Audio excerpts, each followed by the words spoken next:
bilbila keessan fayyadamtanii iPhones, Androidis ta'e weebsaayitiiwwan yookaan sooshaal miidiyaa hundarraa viidiyoo appilikeeshina tokko malee karaa seera qabeessaan gabbuufachuu barbaadan na faana bu'aa viidiyoo kana hanga dhumaatti ilaalaa. Amma fakkeenyaaf YouTube irraa mee viidiyoo tokko buusaa haa jiru.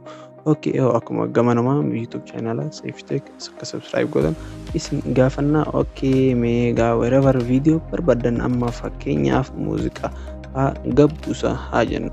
So gaa amma muuziqaa kana gabbuufadha haa jiru. Muuziqaa kana hajaa annaatee isin viidiyoo barbaadan mallattoo sheerii kana irratti ni cuqaaftan.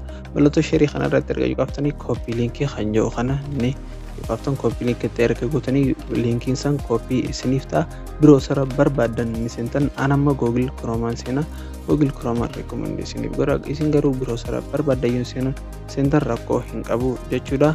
Biroosara barbaadan erga seentanii gaa Google biroosara barbaadan erga seentanii Chrome fakkeenyaa erga seentanii akkanatti isiniif ba'a. Okay, Google irratti kan maal jettanii barreessitan. Okay, save from net jettanii search ni gootan.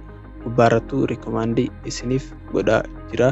Save from net jettanii search ni gootan. Kunoo yeroo search gootan akkanatti isiniif ba'a. Filannoo gara gubbaatti argamu liinkii kana irratti inni qabtanii jechuudha. Liinkii kana irratti erga qabtanii fuula akkana kanatu isiniif baha. Filannoon akkanatti yeroo isinii bahu okay, yoo barbaadan biloo godha, yoo barbaadan alloo godha. Afaan amma fakkeenyaaf okay whatever alloo rakkoon qabu akkanatti isinii baha. Asirratti yoo isinii bahe appilikeeshina weebsaayitii kana daawunlood godhaa yookaan biroosarumaan fayyadamaa jechuusaati. Anamma fakkeenyaaf continue to browsering jaani. Okay, add to home screen kun rakkoon qabu eegsiin gootan asirratti liinkii san fiddanii koppii ni gootan bas keessatti jechuudha. Akkanuma yeroo takkaaf qaqqabdan asirratti pestiin yeroo isiniif baatu okay, paste irratti ni cuqaaftan. Akkanatti isiniif baha liinkiin asuma processing link to download stay on the page akkanatti ni bakkoon akkuma agartan muuziqaa reefu yookaan viidiyoo barbaadan Facebook irraa bakka barbaadan irraa liinkii viidiyoo sanii bicha koppii gootanii fiduutu isinirraa eegama. Kunoo daawunlood jeessin nuuqa asitti quality isaallee akkanatti nuuf filaa jechuudha. MP4 720 qualityidhaan okay gara kanallee kana jira. Asirratti warroota sagalee hin qabne kana biisaadha. Isin amma 360 yookaan 720 quality amma fakkeenyaaf 720 buusuu barbaada. Okay, daawunlood irratti ni cuqaasa. Akkana yeroo bahu wanni kun beeksisa kana irmaa gara duubaatti deebisan yookaan X irraa gootan.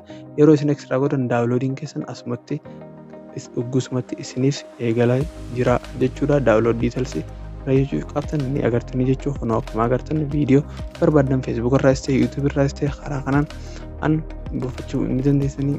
Viidiyoo akka jaallattaniif diin qabaa. Komentii barreessaa gaafii qabaatan viidiyoo kanneen akkanaa hedduu hirkachuuf YouTube chaanalaa fi TikTok keenya follow subscribe gochuu hin dagatinaa. Bye bye.